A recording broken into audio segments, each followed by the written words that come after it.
আসসালামু আলাইকুম। ওয়ালাইকুম আসসালাম রহমতের কালাম। তুমি যাহার বান্দা আমি তাহারই গোলাম। কি সমস্যা? হক মাওলা বাবা ইয়া আইয়ুহাল মুসা লা তামুন ইনতাক হারিবুন লা রাইসাল মুশারি। বাবা আলহামদুলিল্লাহ শুকর মাজিদ কুকুর অজিদ খেয়ে তোর কি কেউ নেই? কুতুবে রব্বানি মাহবুবে সুবহানি সরাসরি মুবারকে জুলকানি।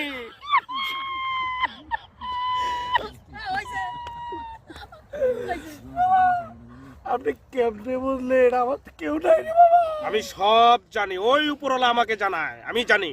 বাবা আমার অনেক সমস্যা বাবা, আমার এই সমস্যার কি সমাধান হবে বাবা? হবে, কিন্তু কিছুদিন সময়